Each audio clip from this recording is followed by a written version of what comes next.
నమ్మకురాండ్రు విశ్వాసులు అందరికీ అవసరమైనటువంటి యోగ్యమైన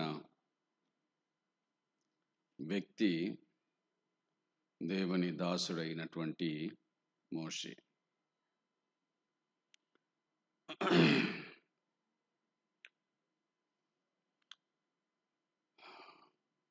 అందుచేత మోషే జీవితాన్ని గూర్చి మనము ధ్యానము చేసుకుందాం. ఆయన జీవితములో నుండి సంగతులను తెలుసుకుందాం. తెలుసుకొనుట మాత్రమే కాక వాటిని మన జీవితమునందు ఆచరణలో ఉంచి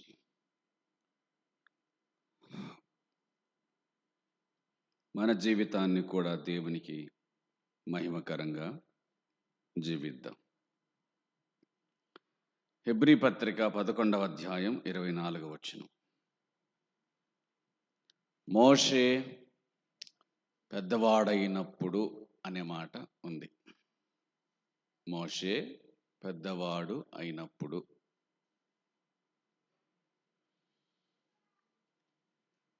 మనందరము కూడా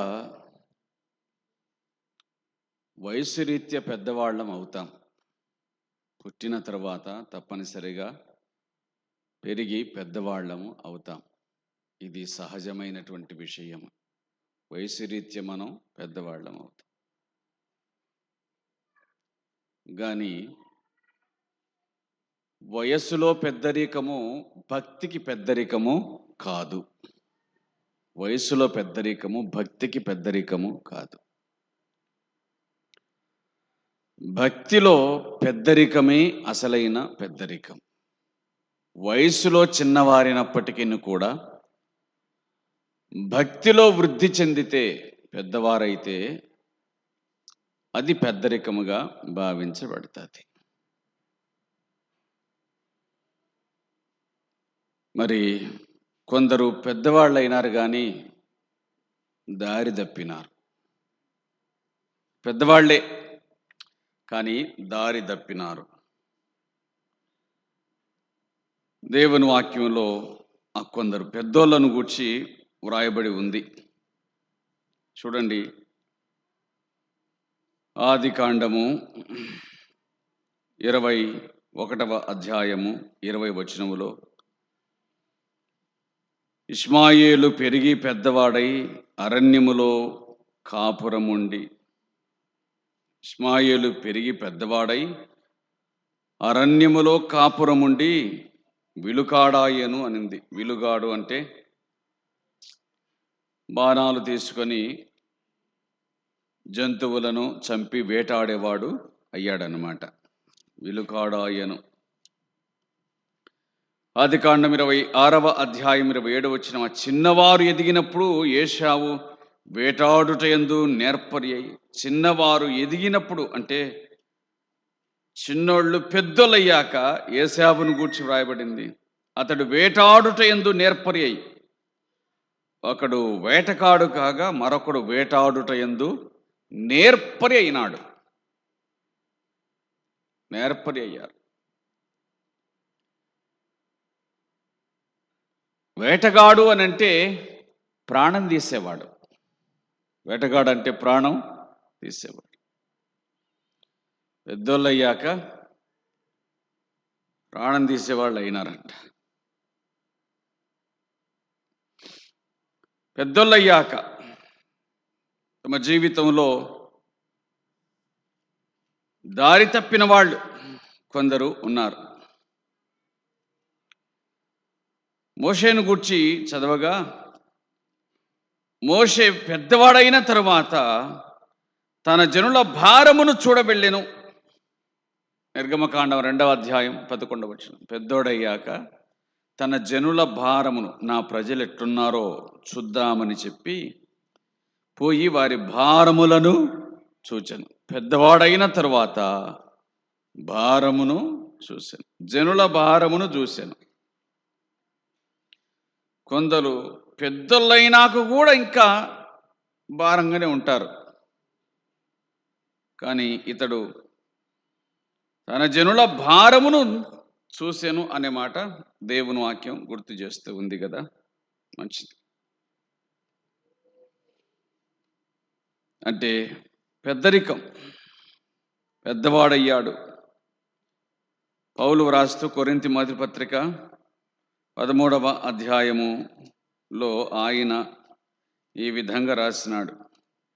11వ వచనం, నేను పిల్లవాడనై ఉన్నప్పుడు పిల్లవాని వలె మాట్లాడి తిని, పిల్లవాని వలె తలంచి తిని, పిల్లవాని వలె యోచించి తిని, ఇప్పుడు పెద్దవాడనై పిల్లవాని చేష్టలను మాని వేసి తిని. నేను పెద్దవాడను అయ్యాను, పిల్లవాని చేష్టలను మాని వేసినాను అన్నాడు. కాబట్టి మోషే పెద్దవాడయ్యాక అనే మాట, పెద్దోడయ్యాక తన జనుల భారమును చూడవెళ్ళెను గాని దానికంటే ముందు పెద్దవాడైనప్పుడు అని. పెద్దవాడైనప్పుడు విశ్వాసమును బట్టి, మోషే పెద్దవాడైనప్పుడు విశ్వాసమును బట్టి, పెద్దవాడయ్యాక విశ్వాసమును కలిగిన వాడయ్యాడు. పెద్దవాడైన తర్వాత విశ్వాసమందు కనిపించినాడు. పెద్దవాడయ్యాక విశ్వాస వీరులలో ఒకనిగా కనిపించినాడు. దేవుని యందు విశ్వాసము గలవానిగా కనిపించినాడు.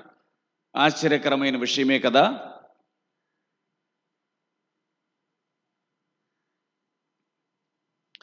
అందుచేత పెద్దవారయ్యే కొద్దీ విశ్వాసమందు పెద్దవాళ్ళు కావాలి. పెద్దవాళ్ళయ్యే కొద్దీ పైకి చూపు ఇంకా పైకే పోతుండాల, కిందికి కాదు, పక్కలకు కాదు. అది మన విశ్వాస జీవితంలో నేర్చుకునవలసిన విషయము. పెద్దవాడయ్యాక విశ్వాసమును బట్టి, పెద్దవాడయ్యాక విశ్వాసమును బట్టి. విశ్వాసం ఏం చేస్తుందో ఆ తర్వాత మాటల్లో వ్రాయబడింది. పెద్దవాడయ్యాడు విశ్వాసమును బట్టి అనింది. విశ్వాసం ఏం చేస్తుంది అంటే ఐగుప్తు ధనము కంటే క్రీస్తు విషయమైన నింద గొప్ప భాగ్యమని ఎంచుకొని, ఐగుప్తు ధనము కంటే, కొన్ని మాటలు చదవాలి. ఐగుప్తు ధనము కంటే అని ఉంది. ఐగుప్తు ధనం అంటే లోక సంబంధమైనటువంటి ఐగుప్తు ధనము అని అంటే అదొక రకమైన ఘనత. ఐగుప్తు ధనం అంటే, ఐగుప్తు ధనం అంటే మనకు రూపాయలు ఉన్నాయి. రూపాయలు కంటే డాలర్ అని ఉంది కదా, అమెరికా డబ్బులని. దానికంటే ఇంకా పెద్ద డబ్బులు ఉన్నాయి, కువైట్ వాళ్ళవి, దీనార్ అని, అవి ఇంకా ఎక్కువ. ఇక్కడ మోషే విశ్వాసమును బట్టి ఐగుప్తు ధనము కంటే, ఐగుప్తు ధనం అనే మాట వ్రాయబడింది. అతడు ఐగుప్తు ధనములో ఉన్నాడు, కానీ ఇప్పుడు ఐగుప్తు ధనము కంటే అన్నాడు. అంటే దానికంటే మించి వేరే దాన్ని అతడు ఎన్నుకున్నాడు అని. మరి ఒక రకంగా చెప్పాలంటే ఒక పేద కుటుంబంలో జన్మించినటువంటి వాడు మోషే. కానీ సంగతి ఏంటంటే అతడు పెరిగింది మాత్రం డబ్బుల్లో పెరిగినాడు. డబ్బులో పుట్టలేదు కానీ డబ్బులో పెరిగినాడు. ఎట్లా పెరిగినాడు అంటే ఐగుప్తు దేశం యొక్క రాజు నాడే ఫరో యొక్క మనమడు, ఫరో కుమార్తె యొక్క కుమారుడు. ఏం తక్కువ ఉంటుంది? పైగా పెంచుకున్నారు, వాళ్ళే ఇష్టపడి పెంచుకున్నారు. ఒక మాట చెప్పాలంటే ఫరో కుమార్తెను అమ్మా అని పిలుస్తున్నాడు. కాబట్టి అత్యంత అధికారం కలిగిన ధనవంతులైన ఆ కుటుంబంలో పెరుగుతున్నటువంటి మోషే ఐగుప్తు ధనమని ఉంది కదూ, దాంట్లో పెరిగిన కానీ దానికి అలవాటు పడలే. దాంట్లో పెరిగినాడు కానీ దానికి అలవాటు పడలే. అలవాటు పడలే. ఐగుప్తు ధనానికే గనక అలవాటు పడింటే దాన్ని విడిచిపెట్టేటోడు కాదు.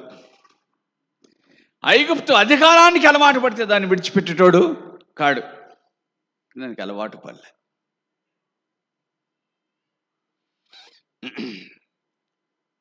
భక్తి జీవితంలో కూడా గ్రహించవలసిన సంగతి ఏమిటి అని అంటే, మొదటిది, ఐగుప్తు సంబంధమైన వాటన్నిటి నుంచి బయటకు వచ్చినాము, ఐగుప్తు ధనము నుండి కూడా బయటికి రావాల్సిందే. ఒక మాటలో చెప్పాల్సి వస్తే, ధనము ఏ ఊరిదైతేనేమి, ధనము ధనమే. ఐగుప్తుదైతేనేమి, ఇశ్రాయిల్దైతేనేమి, డబ్బు ఎవరిదైనా డబ్బే. ఐగుప్తు ధనము, నేను ఆ మాటలు అట్లా చదువుతాను, మీరే కొంచెం అట్లా చూసుకోండి. ఇబ్రీ పత్రిక 11:24, మోషే పెద్దవాడైనప్పుడు విశ్వాసం బట్టి ఐగుప్తు, ఇప్పుడు చదువుతాను, ధనము కంటే క్రీస్తు. అర్థమైందా? ఆ మాట చదువుతున్నాను, ధనము కంటే క్రీస్తు, ధనము కంటే క్రీస్తు. ఆ తర్వాత మాటలు ఉన్నాయి, అది వేరు. కానీ ధనము కంటే క్రీస్తు, ధనము కంటే క్రీస్తు. గలతీ పత్రిక 2వ అధ్యాయం 20వ వచనం, గలతీ పత్రిక 2వ అధ్యాయం 20వ వచనంలో, నేను క్రీస్తు కూడా సిలువ వేయబడ్డాను, ఇకను జీవించువాడను అనింది. నెక్స్ట్ మాట ఏంటి? నేను కాను క్రీస్తే. అట్లా రౌండప్ చేయాల. నేను కాను క్రీస్తే, నేను కాను క్రీస్తే. నేను కాను అనే కాడికి ఫుల్ స్టాప్ ఉంటుంది, కానీ మనం చదువుకోవాల్సింది ఏమిటంటే, నేను కాను క్రీస్తే. ధనము కంటే క్రీస్తు. ఇబ్రీ పత్రికలో ధనము కంటే క్రీస్తు, ధనము కంటే క్రీస్తు. ఇంకా ఆ ఆలోచన ఉన్నప్పుడు, అదేంటి? ఐగుప్తు వదిలిపెట్టండి, ధనము కంటే క్రీస్తు అనే ఆలోచన ఉన్నప్పుడు ఇక ధనము అనేది వెళ్ళిపోతుంది. ధనం అనేది వెళ్ళిపోతుంది. అది గతించకనే కదా. అంటే ధనమని కాదు, దాని మీద ఆశ, దాని మీద పిచ్చి, దాని మీద ప్రేమ, దాని కొరకైన ప్రయాస, దాని మీదనే మనస్సు, దాని మీదనే మనస్సు, దాని మీదనే మనస్సు. ధనము లేకుండా పుట్టిన మనిషి జీవితకాలం అంతా ధనం కోసమే ప్రయాసపడతాడు. కడకు ప్రయాసపడిన దాన్ని తీసుకోకుండా వెళ్ళిపోతాడు. దాని కొరకే అది లేకుండా పుట్టిన మనిషి దాని కొరకే ప్రయాసపడతాడు, చివరికి అది లేకుండా వెళ్ళిపోతాడు. అంటే ఈ మధ్యలో జీవితాన్ని అంతటిని కూడా వ్యర్థం చేసుకున్నట్లే.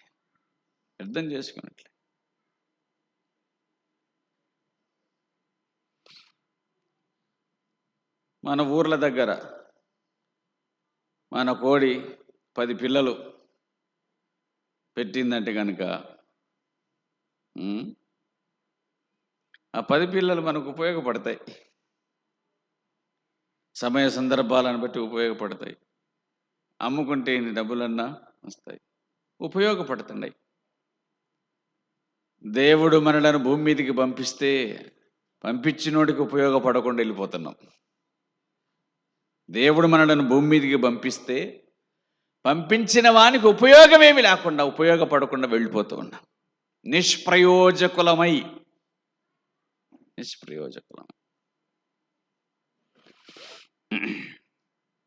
ధనము కంటే క్రీస్తు.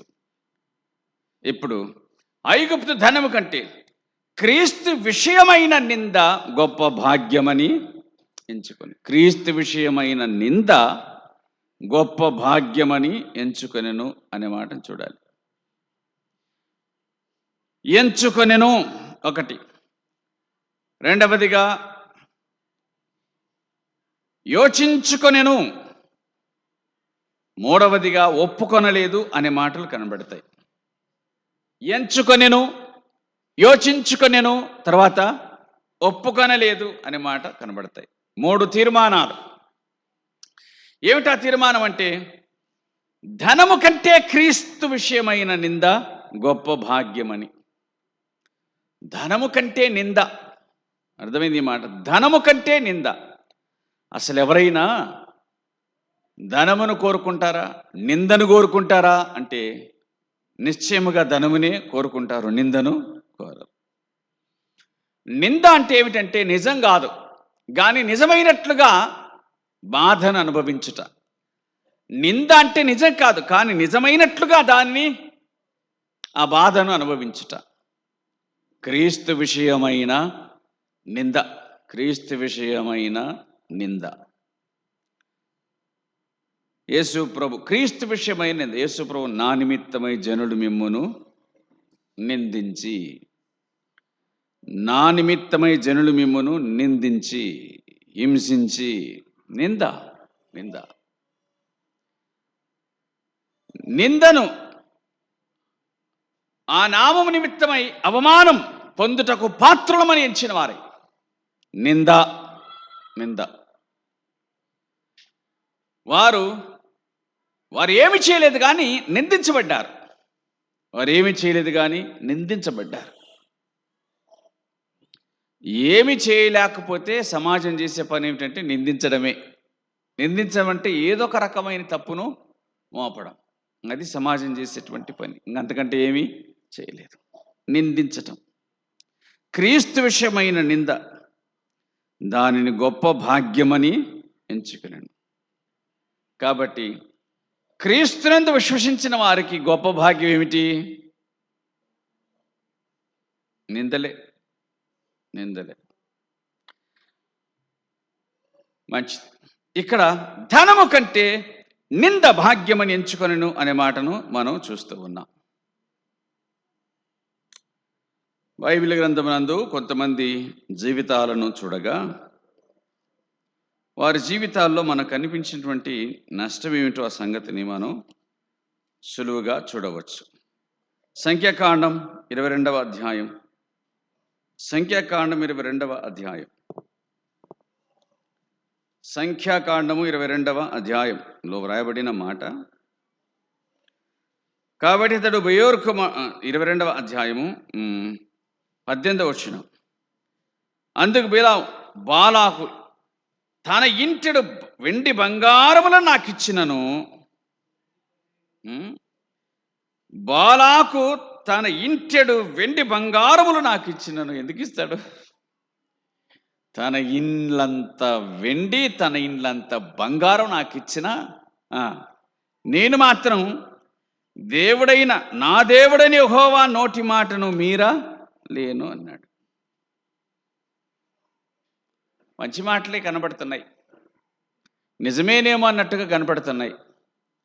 పర్వాలేదబ్బా, యెహోవా నా దేవుడైన యెహోవా అని అంటున్నాడు. నా దేవుడైన యెహోవా అంటున్నాడు. గుర్తుంచుకోండి, అర్థమయ్యేటట్టుగా చెప్తాను. ఇశ్రాయేలీలు ఆ నుంచి దాటి ఇట బయటికి వచ్చి ఈ మోయాబు దగ్గరికి వచ్చినారు. అప్పటికే ఆ ఏరియాలో ఉన్నటువంటి బిలాము కొంచెం పేరు పొందినాడు, సోదెలో పేరు పొందినాడు. అతని దగ్గరకు వచ్చినారు. నువ్వు ఆశీర్వదించబడతారు, నువ్వు శపిస్తే శాపం వస్తుంది, కాబట్టి కొంచెం ఆ ఇశ్రాయేలును శపించుదరమ్మని చెప్పి నా కాడికి వచ్చాను. ఈయనేమంటాడంటే నా దేవుడైన యెహోవా అని అంటున్నాడు. నా దేవుడైన యెహోవా. అసలు అక్కడి నుంచి మొదలైనటువంటి వానికి, వాళ్ళతో సంబంధం లేనటువంటి వానికి ఈయన ఎట్లా, ఈ బిలాం ఎట్లా నా దేవుడని యెహోవా అని అంటాడు? ఇశ్రాయేలీయుడు కాదు కదా, ఇశ్రాయేలీయుడు కాదు బిలాం, మిద్యానీయుడు. 31వ అధ్యాయం 8వ వచనం చెప్తుంది. అతడు మిద్యానీయుడు అని. మిద్యానీయులకు ఆయన ఎట్లా దేవుడు అవుతాడు? ఆనాటి పరిస్థితులను బట్టి మాట్లాడు. తన్ను అందరికీ ప్రత్యక్షపరచుకొనలేదు. ఐగుప్తులో ఉన్న ఇశ్రాయేలుకు తన్ను ప్రత్యక్షపరచుకున్నాడు. మళ్ళీ ఐగుప్తులో కూడా కాదు. వారు అద్భుతాలను చూసి ఆయన మీద విశ్వాసం ఉంచి ఉంటే అది వేరు సంగతి అయి ఉండేది. కానీ వారు కఠినపరుచుకున్నారు. అక్కడ అన్ని అద్భుతాలు చూసిన వాళ్ళే నమ్మకపోతే ఈడ మిద్యానీయుడు ఎట్లా నమ్ముకుంటున్నాడు ఇక్కడ? ఇదేంటంటే ఆ నుంచి వాసన వస్తుందంటే కనుక పోయి దాంట్లో కలిసిపోయి ఏకమయ్యి నేను కూడా ఆ మనిషిని అని చెప్పుకునే రకం అన్నమాట. అర్థమైందా? నేను కూడా ఆ మనిషిని అని చెప్పుకునే రకం అంటే అర్థం ఏంటంటే, అక్కడ గనక నాకు బాగుంటుంది, ఇంకా ఆ పేరు ఉపయోగించుకోవడానికి ఇంకా బాగుంటుంది నాకు అని తెలిస్తే కనుక అక్కడికి పోయి వెంటనే ఆడ దుంకి దాంట్లో కలిసిపోయి ఆ పేరును ఉపయోగించుకునేటువంటి వాడు బిలాం. లేకపోతే నా దేవుడైన యెహోవా అని నువ్వెట్లా అనగలుగుతావు? ఇశ్రాయేలీయుడివి కాదు కదా. మంచి మాటని మాట్లాడినాడు. కానీ తర్వాత ఏం జరిగింది అనంటే, తర్వాత జరిగింది చూడండి. ముందు ఏమన్నాడంటే, నేను వెళ్ళను, దేవుడు ఏం చెప్తాడో నేను అనుసరిస్తానని 22వ అధ్యాయము మొదట్లో ఒక మాట చెప్పినాడు. ఏమని? 8వ వచనంలో, మీరు ఇక్కడనే ఉండండి, రాత్రి యెహోవా నాకేం చెప్తాడో అది మళ్ళీ మీతో చెప్తాను అని అన్నాడు. బిలాము వద్దకు వచ్చి, నీ వద్దన్న మనుషులు ఎవరిని అడిగితే బిలాము దేవునితో ఇట్లనెను, బాలాకను మోయాబు రాజు పంపించినాడయ్యా, శపించమని పంపించాడంటే నేను వాళ్ళని ఆశీర్వదించిన, నువ్వు వాళ్ళని శపించకూడదు అని అంటాడు. అది ఒకసారి అయిపోయింది. దేవుడు చెప్పినాడు. ఇంకా బిలాముతో దేవుడు చెప్పేసినాడు, వాళ్ళు నా ప్రజలు, ఆశీర్వదించబడిన వాళ్ళు, ఇక నువ్వు వాళ్ళను శపించడానికి వీలు లేదన్నాడు. దేవుడు చెప్పినాడు, పోయిరారి అంటే వాళ్ళు పోయినారు. కానీ మళ్ళీ రెండవసారి వచ్చినారు. రాజు పంపించినాడు. ఏంటి సంగతి అంటే, ఆయన నేను ఖచ్చితంగా రమ్మన్నాడు, నిన్ను పిలుచుకొని రమ్మన్నాడు, నిన్ను గణపరుస్తాడంట, ఈ మాటలన్నీ చెప్పినాడు. అప్పుడు వెంటనే బిలాం ఏమన్నాడంటే, బాలాకు తన ఇంటిడంత బంగారాన్ని ఇచ్చిన కానీ నేను నా దేవుడిని యెహోవా తప్ప ఇంకేం చెప్తాను, ఏం పలుకుతాను అని అన్నాడు. ఒక్కసారి దేవుడు చెప్పిన తర్వాత ఇంకా అయిపోయింది. మంచి మాటని మాట్లాడినాడు. కానీ మళ్ళీ ఏమన్నాడంటే, మీరు దయచేసి ఈ రాత్రి ఇక్కడ ఉండండి, యెహోవా నాతో ఏమి చెప్పునో నేను తెలుసుకుందునని అన్నాడు. మళ్ళీ ఈ రాత్రి కూడా ఈయన ఉండాలి, దేవుడు ఏం చెప్తాడో మళ్ళీ నేను తెలుసుకొని మీకు చెప్తాను అన్నాడు. ఒకసారి చెప్పినాడు కదా దేవుడు. ఏమని చెప్పినాడు? వెళ్ళొద్దని చెప్పినాడు. అయిపోయింది. పోవాకని చెప్పిన తర్వాత మళ్ళీ ఆయన చిత్తం ఏంటో కనుక్కుంటానని అనడం ఏంటి? ఆయన ఏమైనా 2 మాటలు మాట్లాడతాడా? కాదు కదా. ఆయన అట్లా మాట్లాడేవాడు కాదు కదా. ఇంకేంటి సంగతి? దానిని ఏమంటారంటే ధనాపేక్ష అని అంటారు. దాన్ని ఏమంటారు? ధనాపేక్ష. అంటే ఇక్కడ ఐగుప్తు ధనము కంటే క్రీస్తు, ధనము కంటే క్రీస్తు, ధనము కంటే క్రీస్తు, ధనము కంటే క్రీస్తు. మోషే నిర్ణయం ధనము కంటే క్రీస్తు. బిలాము నిర్ణయం క్రీస్తు కంటే ధనం, క్రీస్తు కంటే ధనం. అందువలన ఏమైనాడు అనంటే,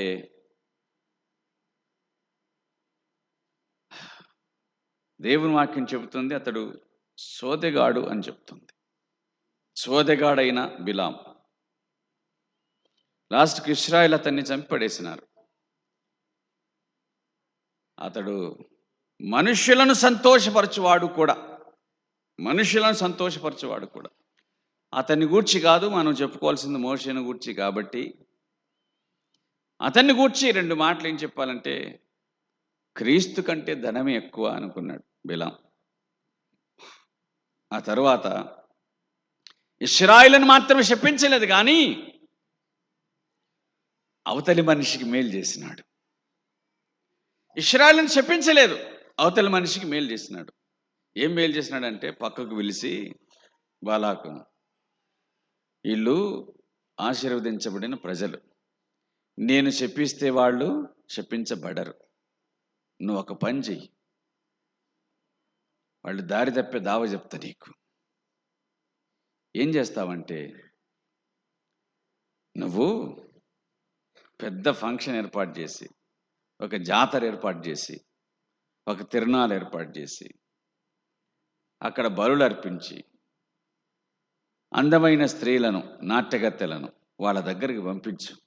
వాళ్ళు వస్తారు, వాళ్ళు మీతో కలిసిపోతారు, మీ భోజనం తింటారు, మీరు బలులకు అర్పించిన దాన్ని తింటారు. వాళ్ళు ఇట్టపాడుగారు కానీ అట్టపాడవుతారు.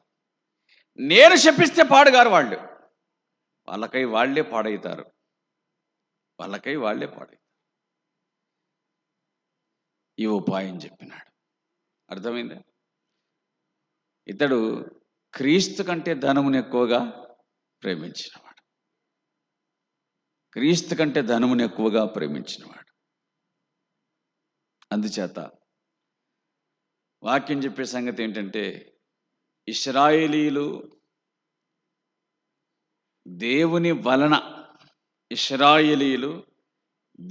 వలన శిక్షను అనుభవించలేదు, కానీ తమకై తామే శిక్షను మీదకు కొని తెచ్చుకొని నశించినారు. బిలాము వలన వారు నష్టాన్ని అనుభవించలేదు, కానీ తమకై తామే ప్రేరేపించబడిన వారై వారు నష్టాన్ని అనుభవించినారు. ఒక వ్యక్తి క్రీస్తు కంటే ధనమును ప్రేమించిన కారణం చేత దేవుని పిల్లలు చెడిపోవడానికి కారకుడు అయినాడు. అంతే. ఒకని దృష్టిలో ఏముంటుందో దాన్ని సాధించుకోవడానికి ఇష్టపడతాడు, కానీ మంచి చెడులు అనేటువంటి తనకేం అవసరం? అంతే కదా, మంచి చెడు తనకేం అవసరం? యెహోషువ గ్రంథం 7వ అధ్యాయం 21వ వచనంలో మనం చూసిన మాట. అక్కడ ఆకాను అదే పని చేసినాడు. ధనమును, వెండిని, బంగారమును, వస్త్రములను ఆశించి తీసుకున్నాడు. నష్టపోయిన మాటను మనం దేవుని వాక్యం గురించి వింటూ ఉన్నాం. ధనము అనేటువంటిది అవసరము. ధనం అనేటువంటిది అవసరము. ధనముంటేనే సేవ కాదు. ధనం అనేది అవసరం, ధనముంటేనే సేవ కాదు. ఇంత దూరం రావాలంటే ఏం ఆర్టీసీ బస్సులు మనవా? రాసింటారు, ఆర్టీసీ బస్సు మీది మాది మనందరిది అని. టికెట్ తీసుకుంటూ ఊరుకుంటారా? ఊరుకోరు కదా. ఇది మనందరిది కదా, ఎందుకు టికెట్ తీసుకెళ్ళాలని అంటే అవుతుందా? కాదు కదా. రావటానికి డబ్బులు అవసరం అవుతాయి, పోవటానికి డబ్బులు అవసరం అవుతాయి. అది సహజం, అది సహజం. కానీ అవి లేనప్పుడు కూడా ప్రజలు మీటింగ్లకు హాజరైనారు. డబ్బు ఉంటేనే కాదు, డబ్బు లేనప్పుడు కూడా ప్రజలు మీటింగ్లకు హాజరైనారు. అది లేనప్పుడు భక్తి చాలా ఎక్కువగా ఉండింది, గొప్పగా ఉండింది. అది లేనప్పుడు ప్రజలు మేలు పొందినారు, ఆశీర్వాదాన్ని అనుభవించినారు, క్షేమాన్ని పొందినారు. అది ప్రవేశించిన తర్వాతనే నష్టపోయినారు. అది ప్రవేశించిన తర్వాతనే నష్టపోయినారు. ప్రియులారా, తన పని జరిగించడానికి దేవుడు సమస్తమును సమకూర్చుటకు సమర్థుడు. తన పనిని జరిగించడానికి దేవుడు సమస్తమును సమకూర్చుటకు ఆయన సమర్థుడు. ఆయన కృప మీద ఆధారపడకపోతే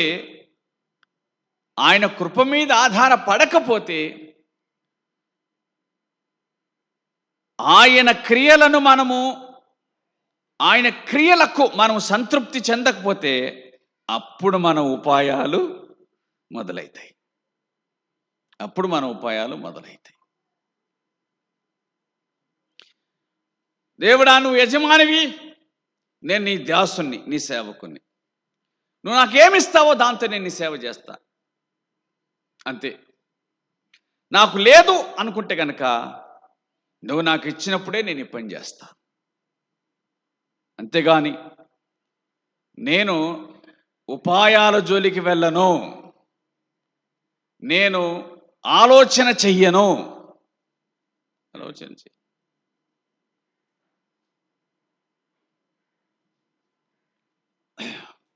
గుర్తుంచుకుందాం, నేను ఒక అతను వేరే వ్యక్తి చెప్పగా విన్నాను. అన్న, నేను ఇదంతా అప్పు చేసి, దేవుని కోసం అప్పు చేసి నేను చేసినానన్న ఇదంతా అని అన్నాడు.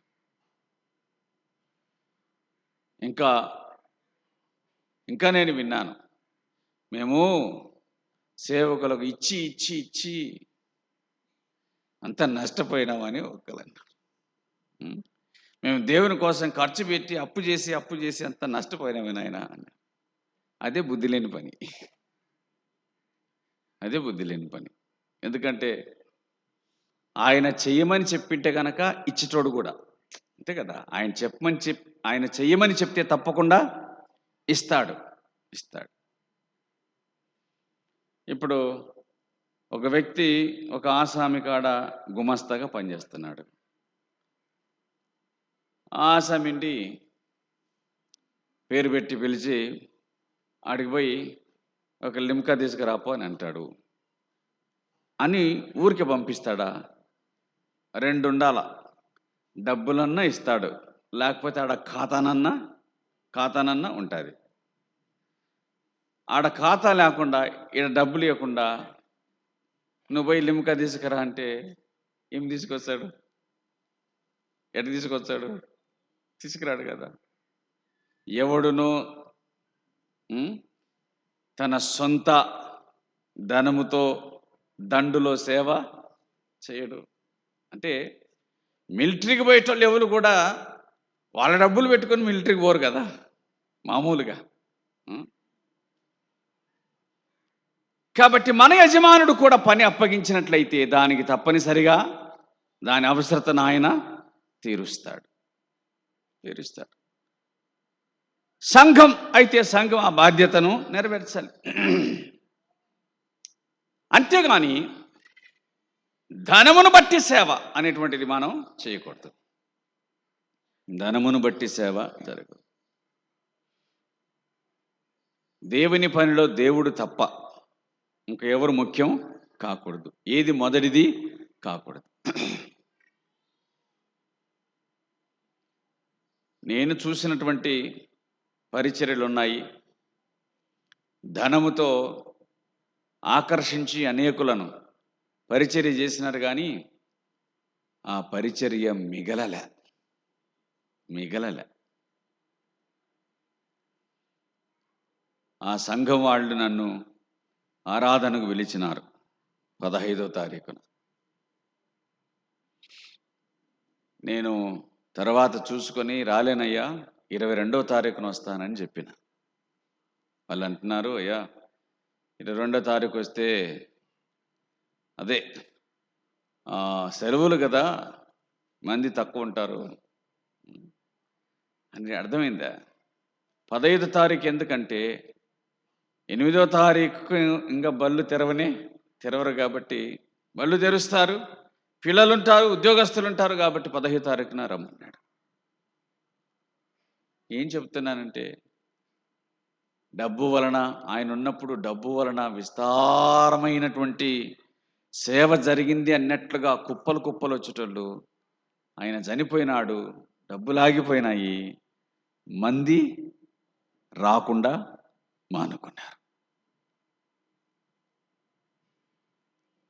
దేవుని పనిని దేవునితో కాకుండా ధనముతో మనం కట్టలేం. ధనం అవసరమే, కానీ దానితోనే దేవుని పని జరగదు.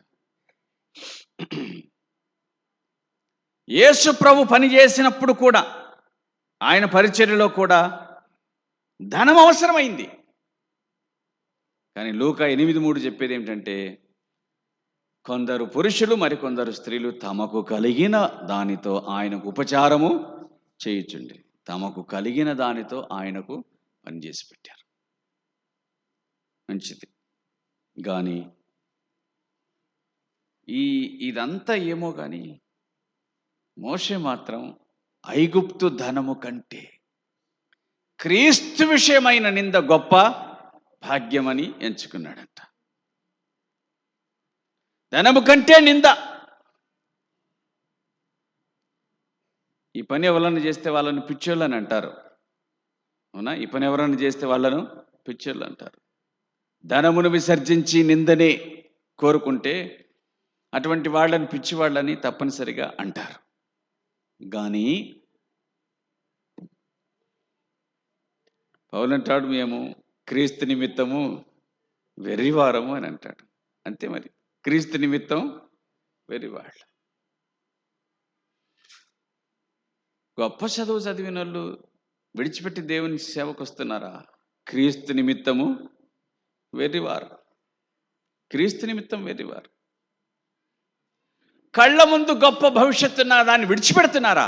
క్రీస్తు నిమిత్తమై వెర్రివాళ్ళు. క్రీస్తు నిమిత్తమై వెర్రివాళ్ళు. అందుకే వాక్యం చెప్పే సత్యం ఏంటంటే, మోషే వంటి వాడు ఇంకొకడు పుట్టల. క్రీస్తు విషయమైన నింద గొప్ప భాగ్యమని ఎంచుకుని, అతడు ఎంచుకున్న విషయం అది. రెండవది ఏంటంటే, అతడు యోచించుకొనెను అని, అంటే ఆలోచించుకొనెనని. ఏం ఆలోచించుకున్నాడు అని అంటే, అసలు డబ్బు వాసన లేకుండా పేదరికములో పుట్టి పెరిగి కొంచెం సంపాదించుకున్న తర్వాత ఇంకా వాసనలోంచి బయటికి రాలేకపోతుంటే, ఆ వాసనలో పెరిగినోడు దాన్ని విడిచిపెట్టినాడంటే ఎంత త్యాగం కావాలా? దాన్ని విడిచిపెట్టాడంటే ఎంత త్యాగం కావాలి? విడిచిపెట్టినాడు. క్రీస్తు విషయమైన నింద గొప్ప భాగ్యమని ఎంచుకుని. రెండవది, అల్పకాలము పాపభోగము అనుభవించట కంటే, అల్పకాలము పాపభోగము అనుభవించుట కంటే, కాలం ఎప్పుడైనా ఎంతటిదంట? కాలం ఎప్పుడైనా ఎంతంట? అల్పమే. కాలం ఎప్పుడైనా అల్పమే. అది భోగమైన దుఃఖమైన ఎంత? అల్పమే. భోగమైన అల్పమే, దుఃఖమైన అల్పమే. అది పాపభోగమైన కూడా అల్పమే. పాపభోగమైన కూడా అల్పమే. అల్పకాలం పాపభోగం అనుభవించుట కంటే, భోగం అనుభవించుట, పాపభోగం అనుభవించుట రెండు మాటలు. భోగం అనుభవించుట అంటే సుఖాన్ని అనుభవించటం, పాపభోగమును అనుభవించటం, సుఖములో పాపం కలిసిపోవడం అనుభవించుట కంటే, దేవుని ప్రజలతో శ్రమ అనుభవించుట మేలని. దేవుని ప్రజలతో శ్రమ, దేవుని ప్రజలతో శ్రమ. మీరు వినాల, ప్రజలతో శ్రమ ఉంటుంది, అది వేరు సంగతి. ఎవరితో అంట? దేవుని ప్రజలతో శ్రమ. దేవుని ప్రజలతో శ్రమ. జాగ్రత్త. సంఘంలో చాలా బాధ, ఇబ్బంది, కష్టం, నష్టం. వీళ్ళు వినరు, మాట వినరు, చెప్తే వినరు అని అంటుంటారే. అటప్పుడు ఎవరికెళ్ళి చూడాలంటే మోషేకెళ్ళి చూడాల. ఎందుకు? ఆయన ప్రజలతో శ్రమ అనుభవించలేదు. ఎవరితో అనుభవించినాడు? దేవుని ప్రజలతో శ్రమ అనుభవించినాడు. ప్రజలతో శ్రమ అనుభవించేది వేరే సంగతి, వాళ్ళ అన్నజనులు లెబ్బ అని అనుకోవడానికి ఉంటుంది. కానీ దేవుని ప్రజలతోనే అనుభవించినాడు శ్రమ. తిరుగుబాటు చేస్తే మేము ఎంతటోళ్ళమయ్యా, మమ్మల్ని ఎందుకంటారు? ఆయన్ని దేవుని కాడికి రండి. ఏదన్నా గట్టిగా మాట్లాడితే నేనెంతటోన్ని అని అంటాడు. ఇంకా ఎక్కువ గట్టిగా మాట్లాడితే సాగిలపడి నమస్కారం చేస్తాడు. అది మోషే పని. దేవుని ప్రజలతో శ్రమ అనుభవించుట. దేవుని ప్రజలతో శ్రమ అనుభవించుట. కాబట్టి ఒక మనిషి శ్రమను అనుభవించాలి అని అనుకుంటే ఇంక అందరితో అనుభవిస్తాడు. ప్రజలతో అనుభవిస్తాడు, దేవుని ప్రజలతో కూడా శ్రమను అనుభవిస్తాడు. అయితే అదేమని అనుకున్నాడు ఆయన? మేలని యోచించి దేవుని ప్రజలతో శ్రమ అనుభవించుట మేలు. బా, యాసిరికి వచ్చింది అబ్బాయిలతో కాదంట. ఏమన్నాడు? మేలంట. నా వల్ల కాదు అని అనట్లే. ఏమంటున్నాడు? మేలు మేలు మేలు మేలు మేలు అని యోచించి, అది అతని ఆలోచన. మూడవదిగా, ఫరో కుమార్తె యొక్క కుమారుడనని అనిపించుకున్నటకు ఇష్టపడలేదంట. ఒప్పుకొనలేదు. ఫరో కుమార్తె యొక్క కుమారుడు అని చెప్పినాం కదా, దాని అర్థం ఏంటంటే,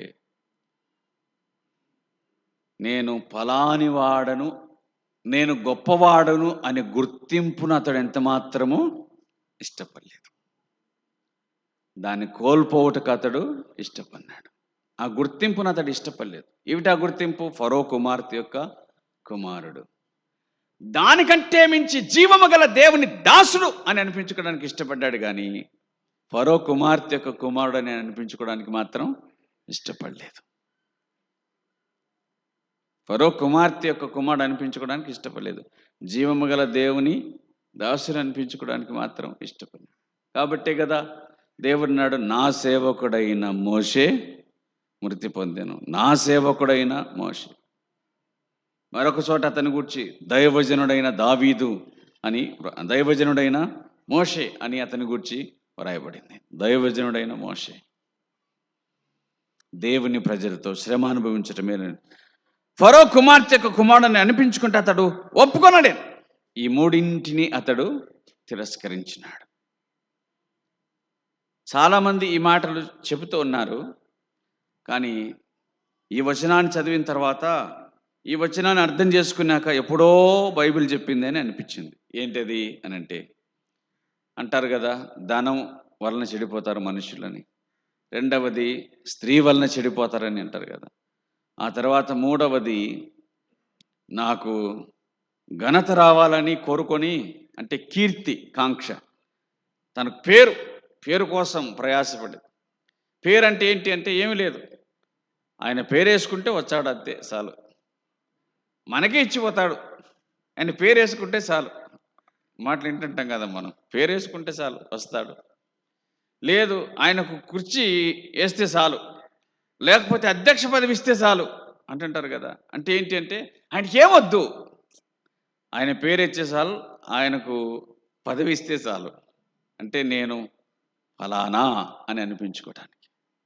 మూడు అక్కడ ఉన్నాయి బైబిల్లో. ఆ మూడు ఎప్పుడో దేవుని దాసుడు రాసిపెట్టినాడు. ధనము కంటే,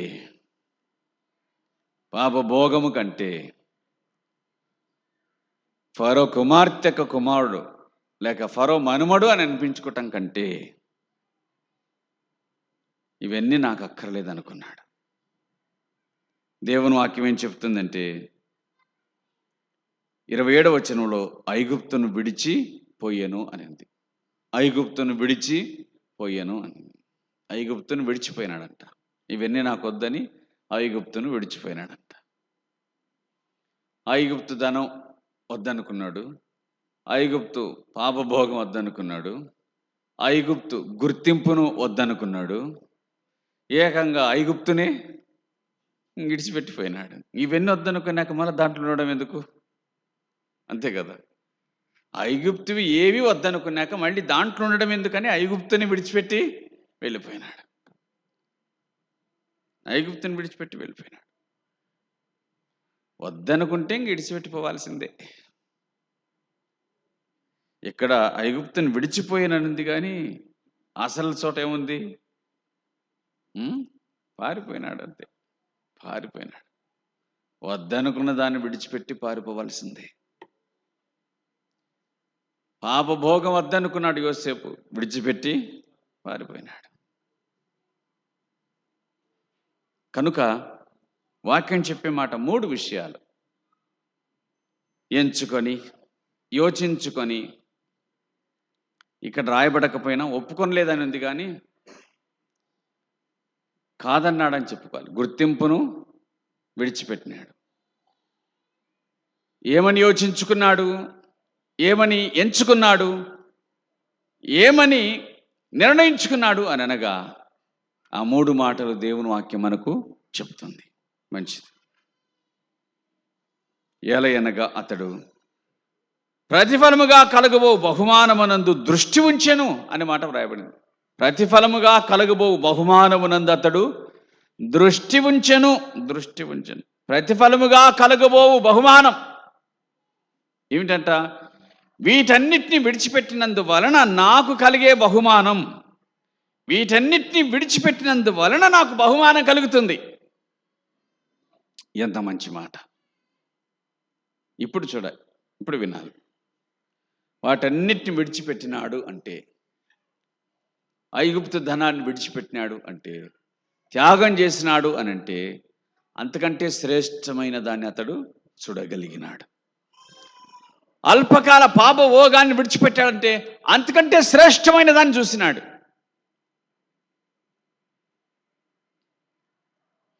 ఫరో కుమార్తె యొక్క కుమారుడని అనిపించుకోవటం కంటే అంతకంటే శ్రేష్టమైన దాన్ని చూసినాడు. ధనాన్ని విడిచిపెట్టినాడు. మరి అతనికి దొరికిన ధనమేంది? అతనికి దొరికిన ధనం ఏంటి? పాపభోగాన్ని విడిచిపెట్టినాడు. అతనికి దక్కిన భాగ్యం ఏంటి? ఐగుప్తు గుర్తింపును విడిచిపెట్టినాడు. అతనికి దొరికిన భాగ్యం ఏంటి? ఎందుకంటే ఆయన చెప్పాడు, ప్రతిఫలముగా కలగబోవు బహుమానం. ఐగుప్తును విడిచిపెడితే బహుమానం, ఆ ధనాన్ని విడిచిపెడితే బహుమానం, ఆ భోగమును విడిచిపెడితే బహుమానం, ఆ గుర్తింపును విడిచిపెడితే బహుమానం. దానిని అతను చూడగలిగినాడంట. ఇక్కడ మనం వినాలి. ఆత్మ సంబంధమైన దూరదృష్టి అంటే ఇదే. ఆత్మ సంబంధమైన దూరదృష్టి అంటే ఖచ్చితంగా ఇదే. ఏంటిది అని అంటే, ప్రతిఫలముగా కలగబోయేదాన్ని అతడు చూడగలిగినాడు. అతని కళ్ళు దేని చూశాయంటే భవిష్యత్తును చూడగలిగినాయి. నేను వీటన్నిటిని విడిచిపెట్టి వచ్చినాను కాబట్టి, ఐగుప్తుని విడిచిపెట్టి వచ్చినాను కాబట్టి, మిద్యాను దేశానికి పోయినాడా? ఐగుప్తుని విడిచి అడిగిపోయినాడు అతడు. ఐగుప్తుని విడిచిపెట్టి అంతే మిద్యాను దేశం. నేను ఐగుప్తుని విడిచిపెట్టినాను కాబట్టి ఆడబోగొట్టుకునేది మిద్యాన్లో సంపాదించుకోవాలని అనుకున్నాడా? అట్ట అనుకోలేదు. ఐగుప్తు ధనాన్ని విడిచిపెట్టినాను కాబట్టి మిద్యాన్లో సంపాదించుకోవాలనుకున్నాడా? అట్లా లేదు. ఐగుప్తు భోగాన్ని విడిచిపెట్టాడు, మిద్యాను భోగమునకు అలవాటు పడ్డా? అట్లా లేదు. విడిచిపెట్టినవాడు త్యాగి ఎక్కడైనా త్యాగే. త్యాగి ఎక్కడైనా త్యాగే.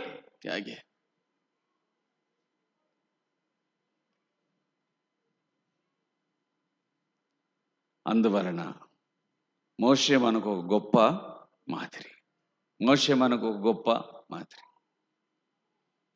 ఏమిటా మాదిరి అని అనగా, అతడు విశ్వాసము కలిగిన మాట. మొదటి మాట మనకు చెప్పేది మోషేను గూర్చి విశ్వాసము కలవాడై. అంత విశ్వాసం ఉంది అని అంటే కొంచెం వాళ్ళ అమ్మ నాయనను గూర్చి కూడా కొంచెం చెప్పుకోవాలి. అంత విశ్వాసం కలిగిన వాడంటే వాళ్ళ అమ్మ నాయనను గూర్చి కూడా కొంచెం చెప్పుకోవాలి. 23వ వచనం చెబుతుంది, మోషే పుట్టినప్పుడు అతని తల్లిదండ్రులు ఆ శిశువు సుందరుడై ఉండటం చూచి, మోషే పుట్టినప్పుడు తల్లిదండ్రులు విశ్వాసమును బట్టి మోషేను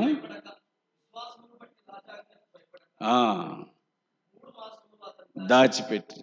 ఆ తల్లిదండ్రులు ఎంత విశ్వాసం కలిగిన వాళ్ళంటే, తమ కుమారుని తల మీద కత్తి వేలాడుతుందని తెలిసినప్పటికీ కూడా విశ్వాసమును బట్టి అంట. విశ్వాసమును బట్టి అంటే ఏంటి? ఆ కత్తి కంటే మించినోడు, ఫరో కంటే మించిన దేవుడు మాకు ఉన్నాడు. విశ్వాసమును బట్టి అంటే అదే, ఫరో కంటే మించిన దేవుడు మాకున్నాడు. ఎంత ఆశ్చర్యం అంటే, ఆ ఫరో ఎవరిని చంపాలనుకున్నాడో ఆ పిల్లోని ఎత్తుకొని ముద్దు పెట్టాల్సిన పరిస్థితి వచ్చింది. అంతే కదా? ఫరో ఎవరిని చంపాలనుకున్నాడో ఆ పిల్లోనే ముద్దు పెట్టి ఆ పిల్లని ఎత్తుకాల్సిన పరిస్థితి వచ్చింది.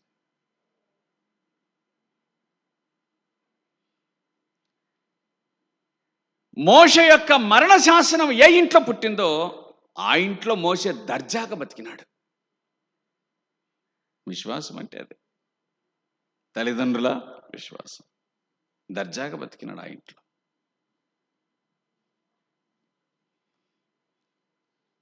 ఎవరు ఈ పిల్లాడు? ఐగుప్తీయుడు. ఎవరు ఈ పిల్లాడు? హెబ్రీయుడు. ఈ పిల్లాడు ఎవరు? హెబ్రీయుడు. మళ్ళీ హెబ్రీయులను చంపాలి కదా, ఏమో అమ్మగారు కోరుకున్నారు. ఆ తర్వాత వాళ్ళ నాయన అంగీకరించినాడు. ఈ పిల్లోన్ని ఈడ ముద్దు పెట్టడం ఏంటి? ఈ పిల్లోన్ని ఈడ ఎత్తకడం ఏంటి? ఆడికి పోయి ఆ పిల్లలను చంపడం ఏంటి? విశ్వాసమును బట్టి ఆ తల్లిదండ్రులకున్న విశ్వాసం ఏం చేసింది అని అంటే, మోషే ఎంత లేదన్నా కానీ 3 సంవత్సరాలు పెరిగి ఉంటాడు.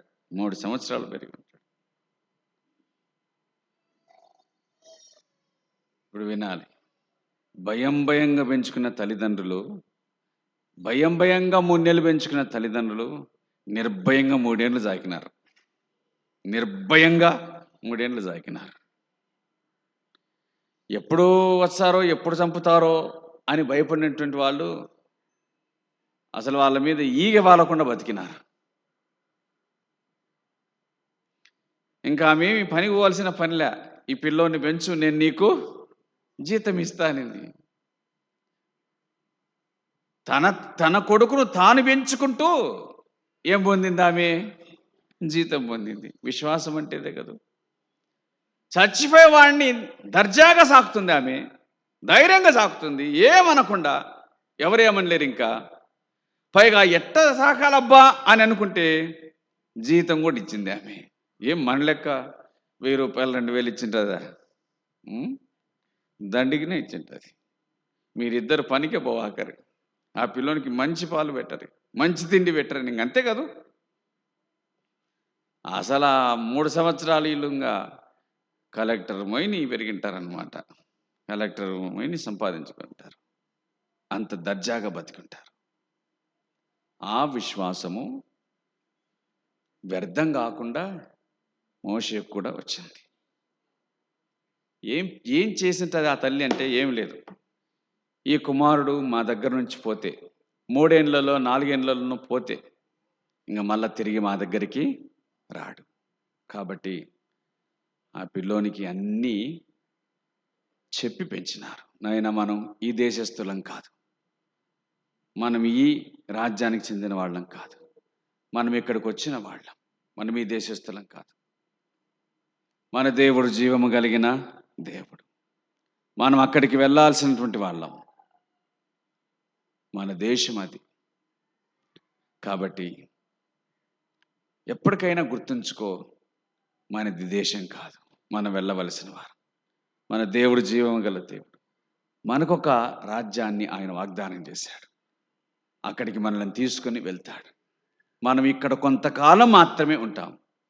నువ్వు ఫరో ఇంట్లో పెరుగుతున్నావు, అక్కడికి వెళ్ళిన తర్వాత నువ్వు మర్చిపోవద్దు అన్నట్లుగా ఖచ్చితంగా ఆ తల్లి పాలతో పాటు విశ్వాసమును కూడా పోసి తన కుమారుని పెంచింది.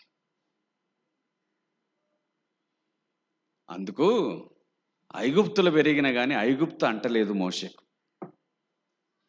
ఐగుప్తులు పెరిగినాడు కానీ మోషేకు ఐగుప్తు అంటలేదు. ఎందుకంటలేదు అని అంటే, దాంట్లో ఉన్నోడు కాదు కదా. దాన్ని పట్టించుకున్నాడు కాదు కదా. లోపల ఉన్నదంతా ఇశ్రాయేలీయుల లక్షణం. ఇది చెప్పాలి. పుట్టింది వాళ్ళకే, పాలు తాగింది ఇశ్రాయేలు తల్లి, అవునా, తల్లి. పెరిగింది వారి విశ్వాసం, మొత్తం అంతా వాళ్ళదే. కాకపోతే ఇప్పుడు బువ్వ మాత్రం ఐగుప్తు బువ్వ తింటున్నాడు అంతే. మొత్తం ఒరిజినల్ అంతా ఎవరిది? అంత ఇశ్రాయేల్దే. శరీరము ఇశ్రాయేల్దే. ఆ శరీరములోనికి పంపించబడిన మొట్టమొదటి ఆహారము పాలు ఇశ్రాయేలులవే, అవునా. విశ్వాసము ఇశ్రాయేలుదే. పెంచబడిన బోధంతా, సండే స్కూల్ అంతా ఎవరిది? ఇశ్రాయేల్దే, అవునా, ఇశ్రాయేల్. ఐగుప్తులది కేవలం ఒకే ఒకటి, భోజనం. రెండవది ధనము. మూడవది భోగం. కానీ లోపల ఉన్న విశ్వాసం ఏం చేసిందంటే ఈ మూడింటిని ఎనిక్కి దన్నింది. దేన్ని? ఐగుప్తు ధనము, అల్పకాల పాపభోగం, ఫరో కుమార్తె యొక్క కుమారుడను అని అనిపించుకోవటానికి ఒప్పుకోలేదు. మోషే యొక్క విశ్వాసం ఈ మూడింటిని వెనక్కి దన్నింది. కాబట్టి అతడు ఏం చేశాడంటే ఇది కాదు అని గుర్తించినాడు. ఇది కాదు అని గుర్తించినాడు. అసలు హెబ్రీ పత్రిక 11వ అధ్యాయానికి నిర్గమకాండం 2వ అధ్యాయానికి చాలా తేడా ఉంది. నిర్గమకాండం 2వ అధ్యాయానికి హెబ్రీ పత్రిక 11వ అధ్యాయానికి చాలా తేడా ఉంది. ఏమిటా తేడా? ఒకసారి చూడండి. ఈ హెబ్రీ పత్రికను అట్లాగే ఉంచుకొని నిర్గమకాండానికి వచ్చి అక్కడున్న తేడాను చూడండి. 2వ అధ్యాయము 11వ వచనంలో భారమును చూసిన అనుంది. ఒక హెబ్రీయుని ఐగుప్తుడు కొట్టగా ఏం చేసినాడు అంటే అతన్ని చంపి ఇసుకలో కప్పిపెట్టినాడు అని ఉంది. ఆ తర్వాత మరుసటి రోజు ఇద్దరు ఇశ్రాయేలు పోట్లాడుతుంటే ఎందుకు పోట్లాడుతున్నారని అనగానే నిన్నెవడు మా మీద అధికారిగా తీర్పరిగా నియమించినాడు? నీవు ఐగుప్తుని చంపినట్లు నన్ను చంపమని అనుకుంటున్నావా అన్నాడు. అందుకు మోషే నిశ్చయముగా ఈ సంగతి బయలుపడి అనుకుని భయపడ్డాడు. ఫరో ఆ సంగతి విని మోషేను చంపజూచాను. కానీ మోషే ఫరో ఎదుటి నుండి ఏం చేసినాడంట? పారిపోయెను అని ఉంది. అతడు పారిపోయానని. నిర్గమకాండం 2వ అధ్యాయం ఏంటి? నిర్గమకాండం 2వ అధ్యాయం ఏంటి అని అంటే అక్కడ జరిగిన సంగతులు శరీరమును బట్టి, శరీరపరంగా రాయబడినటువంటి సంగతులు. హెబ్రీ పత్రిక 11వ అధ్యాయం ఆత్మను బట్టి వ్రాయబడిన సంగతులు. వాస్తవమే, మోషే తన జనుల భారాన్ని చూడడానికి వెళ్ళాడు, అది వాస్తవం. కానీ ఐగుప్తుని కొట్టి చంపాడు, అక్కడ శరీరంతో జయించొచ్చని అనుకున్నాడు. దేవుడు అతనికి పాఠాన్ని నేర్పించినాడు. ఏమిటి ఆ పాఠం అంటే నా పని నువ్వు శరీరంతో లేవు, నా పని నీ శక్తితో నువ్వు చేయలేవు, నా పని నీ యుక్తితో నువ్వు చేయలేవు, నా పని నువ్వు అంతా నువ్వు చేయలేవు, చెయ్యాలి అనంటే అని దేవుడు అతనికి పాఠం నేర్పించినాడు. ఏమిటి ఆ పాఠం అంటే తాను చేసిన హత్య బయటపడిందనే సంగతి తెలుసుకొని భయపడ్డాడు. ఈలోగా ఫరోకు సంగతి తెలిసింది.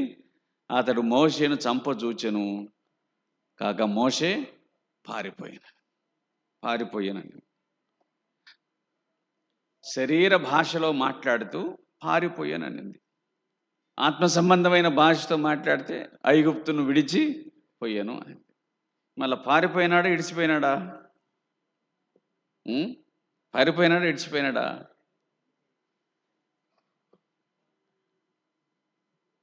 అంటే పారిపోవడం అని అనగా అక్కడున్నటువంటి శరీర సంబంధమైన శిక్షను తప్పించుకోవడానికి అతడు పారిపోయినాడు.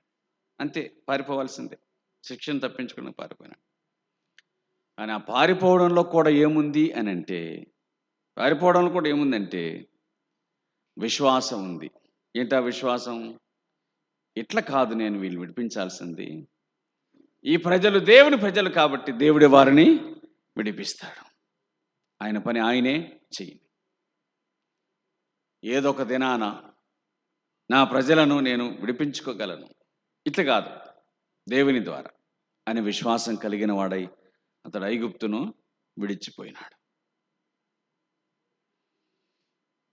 పారిపోయినాడు అని అంటే తొందరగా కలిగేటువంటి శిక్షను తప్పించుకుంటే అతడు పారిపోయినాడు. పారిపోయినా మళ్ళా రారా? పారిపోయిన వాళ్ళు మళ్ళా రారా? వస్తారు. కానీ ఈయన ఐగుప్తును విడిచిపోయినాడు అంతే. ఇంకా పారిపోతే మళ్ళీ వస్తాడు, కానీ విడిచిపెట్టిపోయినాడు ఇంకంతే. విడిచిపెట్టిపోతే ఇంకా అంతే సంగతులు. ఐగుప్తును విడిచి పోయాను అని దేవుని వాక్యం మనకు జ్ఞాపకం చేస్తాను. కనుక ప్రియులారా, సంగతిని మనం గ్రహిద్దాము. ఒక వ్యక్తి తన జీవితంలో 3 నిర్ణయాలు తీసుకున్నాడు, యోచించుకున్నాడు, ఎంచుకున్నాడు, గుర్తింపును వద్దనుకున్నాడు. ఈ కారణం చేత దేవుని వాక్యం మనకు చెబుతున్న సత్యం ఏమిటి అని అంటే, దైవ కార్యములను సాధించాలి అని అనుకుంటే గనక భూ సంబంధమైన వాటన్నిటిని కూడా మనము త్యజించాల్సిన పరిస్థితి ఉంది. భూ సంబంధమైన వాటిని అంటే ఐగుప్తు సంబంధమైన వాటన్నిటిని కూడా మనం విడిచిపెట్టవలసి ఉంది. సియోను పాటలు సంతోషముగా పాడుచని దాంట్లో ఐగుప్తును విడిచినట్టి మనము అరణ్యవాసులే ఈ ధరలో. ఐగుప్తును విడిచిపెడితే అరణ్యవాసులే. అరణ్యంలో ఉండి ఐగుప్తుకి వెళ్ళి చూడకూడదు. ఐగుప్తులో ఉన్నప్పుడు అరణ్యంకి వెళ్ళి చూడలేదు ఎవరు, కానీ అరణ్యంలోకి వచ్చిన తర్వాత మాత్రం ఐగుప్తును చూసినారంటే ఐగుప్తు యొక్క ప్రభావం ఎంత గొప్పదిగా కనబడుతుందో అర్థమవుతుంది. ఎంత గొప్పగా ఉంది అని అంటే, వాళ్ళు విడిచిపెట్టి వచ్చిన కానీ నేను మాత్రం నేను విడిచిపెట్టను అన్నట్టుగా ఐగుప్తు వాళ్ళ మనస్సుల్లోనే ఉండిపోయింది, వాళ్ళ హృదయాల్లోనే ఉండిపోయింది. దేవుని పరాక్రమ క్రియలను జ్ఞాపకం చేసుకోవటం లేదు, కానీ తిన్న ఉల్లిగడ్డలు, దోసకాయలు ఇవి గుర్తు చేసుకుంటున్నారు వాళ్ళు.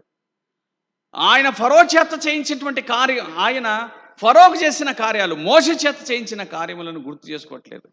మేమంత దాసత్వంలో లేదా దాస్యంలో బతుకుతుంటిమి, అంత దరిద్రంగా బతుకుతుంటిమి, దయగలిగిన దేవుడు మమ్మల్ని కాపాడినాడు. ఈ ఆలోచన లేదు వాళ్ళకి. వాళ్ళకున్న ఆలోచన అంతా ఏంటి? ఆడ బాగా తింటంటిమి.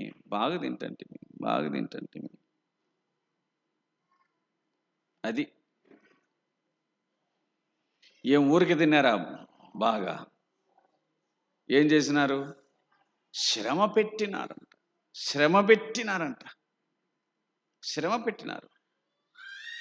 ఊరికే తినలేదు, శ్రమ పెట్టిరి. అంత శ్రమను అనుభవించిన తర్వాత భోజనం తిన్నారు. మన బుద్ధి ఎందుకో కానీ హాయిగా బతుకుతుంటే ఒప్పుకోం, గొనుగుతాం, సనుగుతాం. ఉల్లిగడ్డ కారం తిన్నప్పుడే బాగుండే అనుకుంటుంటాం. ఇప్పుడు పప్పు తింటుంటే మనకు, మాంసం తింటుంటే మనకు ఇష్టం లేదు. అప్పుడే బాగుండే. కనుక ఐగుప్తు ఏమిటి అని అంటే వెంటబడేటువంటిది. ఎట్లా వెంటబడుతుంది? మనం దాన్ని విడిచిపెట్టవచ్చు, కానీ అది మాత్రం మనలను విడిచిపెట్టదు. లాస్ట్కి వాళ్ళు మళ్ళీ ఐగుప్తుకే పోవాలనుకున్నారంట. దాన్ని స్టెఫెన్ చెప్తాడు.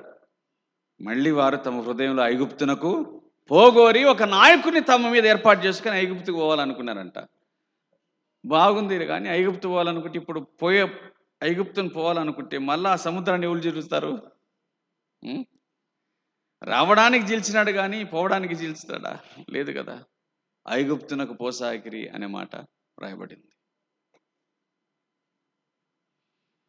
కాబట్టి గుర్తుంచుకుందాం ప్రియులారా, దేవుని వాక్యం మనకు చెప్పే సత్యం ఏంటంటే, ఈ 3 సంగతులు, ఆయన పిల్లలుగా, ఆయన దాసులుగా, ఆయన సేవకులుగా, ఈ 3 సంగతులు మనం గుర్తుపెట్టుకొని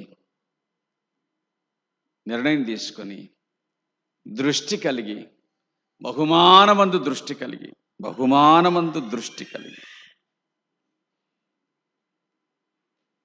పౌలు చాలా బాగా చెప్తాడు. పరిగెత్తువాడు బహుమానము పరిగెత్తాడు. అసలు పందెరంగంలో పాల్గొన్న వాళ్ళు ఎవరైనా, యుద్ధంలో పాల్గొన్న వాళ్ళు ఎవరైనా ఓడిపోతామని పాల్గొన్నారు కదా. పరిగెత్తేవాడు బహుమానం పరిగెత్తుతాడు. యుద్ధంలో పాల్గొనేవాడు జయిస్తానని ఉద్దేశం చేత పాల్పొందుతాడు. అది కదా కావాల్సింది, ప్రాముఖ్యమైనటువంటిది. అందుచేత ప్రియులారా, వాక్యం మనకు చెబుతున్న సత్యం ఏంటి అని అంటే, ఈ మూడింటి అందు లక్ష్యం ఉంచుదాం. మనము ఆలోచించవలసింది, మనము ఎంచుకొనవలసింది, మనం నిర్ణయించుకొనవలసింది ఈ మూడు. ఇవి ఎప్పుడు సాధ్యమవుతాయి అని అంటే, బహుమానము పొందడానికి దృష్టి పెట్టినప్పుడు మాత్రమే సాధ్యమవుతాయని దేవుని వాక్యము జ్ఞాపకం చేస్తుంది. 27వ వచనాన్ని చదువుదాం. విశ్వాసమును బట్టి అతడు అదృశ్యుడైన వాడిని చూచున్నట్టు స్థిరబుద్ధి కలిగిన వాడై. విశ్వాసమును బట్టి అతడు అదృశ్యుడైన వాడిని చూచుచున్నట్టు స్థిరబుద్ధి గలవాడై. ఏంటి ఇదంతా అంటే, నేను ఏది ప్రయత్నం చేసినానో అది నా వలన కాకుండా దేవుని వలన అవుతుంది. అది ఆయన విశ్వాసం. అర్థమైందా? నేను ప్రయత్నించినది నా వలన కాదు. నేను ఎట్లా ప్రయత్నించినాను? అధికారం నా చేతిలో ఉంది కాబట్టి నేను తప్పనిసరిగా నా ప్రజలను విడిపిస్తాను అనుకున్నాను. అది నా వలన కాదు.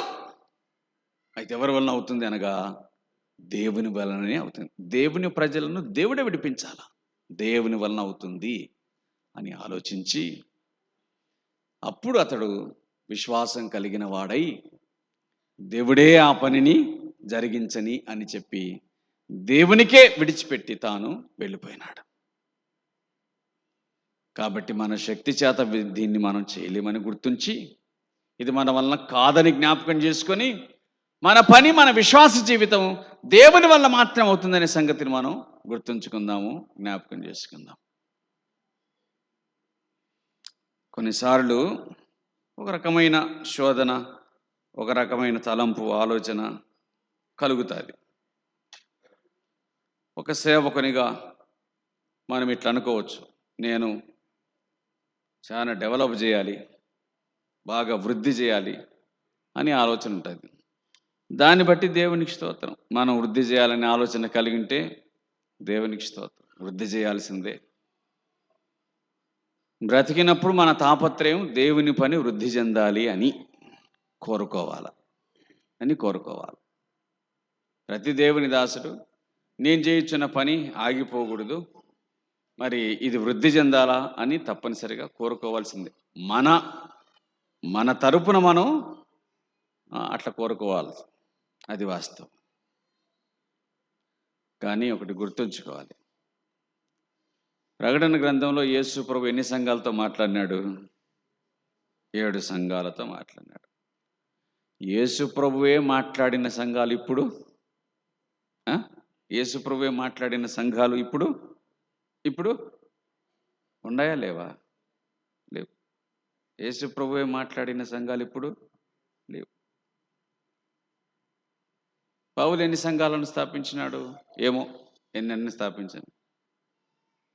పౌలు స్థాపించిన సంఘాల్లో ఒకటి కూడా ఇప్పుడు లేదు, ఒకటి కూడా లేదు.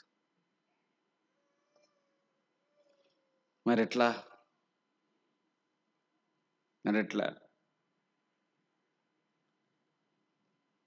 అవన్నీ శ్రమలకు కొట్టుకొని పోయినాయి. లేవు, ఆ సంఘాలు లేవు. అసలు ఆ దేశాల్లో ఇప్పుడు క్రైస్తవులు కూడా లేరు. ఉత్తర భారతదేశం ఉంది, అక్కడ అనేక శ్రమలు, శోధనలు. సేవకులు తాము బతికితే చాలనుకుంటున్నారు. సంఘం ఏండ్ల తరబడి జీవించడం కాదు, తాము బ్రతికితే చాలనుకుంటున్నారు. లేవు. అయితే ఒకటి సత్యం, వారు బతికిన కాలంలో చేసిన పని ఏమిటంటే, తాము జీవించినంత కాలం వారు ప్రభువునకు నమ్మకస్తులుగా తాము జీవించినంత కాలం ప్రభువుకు నమ్మకస్తులుగా జీవించినారు. ఇదే దేవుని సేవలు మనం జ్ఞాపకం ఉంచుకోవలసిన విషయం. వారు జీవించినంత కాలం ప్రభువుకు ఇష్టలుగా, నమ్మకస్తులుగా వారు జీవించగలిగినారు. మనం అట్లా జీవించగలిగితే చాలు.